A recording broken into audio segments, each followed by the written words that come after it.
রসুল মুহাম্মদুর রাসূলুল্লাহ সাল্লাল্লাহু আলাইহি সাল্লামের সুন্নাহ সম্পর্কে জ্ঞান নেই, যার জন্য আজকে মুসলমান বিশ্বব্যাপী লাঞ্ছিত, বঞ্চিত, মার খাচ্ছে, খুন হচ্ছে, নিপীড়িত, নির্যাতনের শিকার হচ্ছে। এ থেকে ফিরে আসতে হলে কনভার্ট করতে হবে। আর এটাকে আমি এভাবে বলে থাকি, যদি গড়তে হয় তাহলে লড়তে হবে, আর লড়তে গেলে পড়তে হবে। পড়া ছাড়া লড়া যায় না, আর লড়া ছাড়া গড়া যায় না।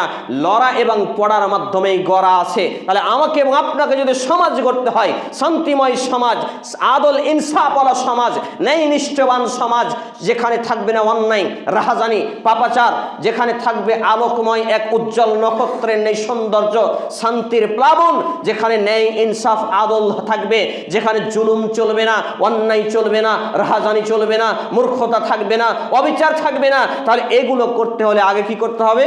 পড়তে হবে। কিন্তু আপনি পড়লেই যে সমাজ মেনে নিবে নয়, পড়ার পরে আপনাকে লড়তে হবে, জাহিলিয়াতের বিরুদ্ধে লড়তে হবে, এবং লড়ার পরে আপনি গড়তে পারবেন, অন্যথায় গড়া সম্ভব নয়।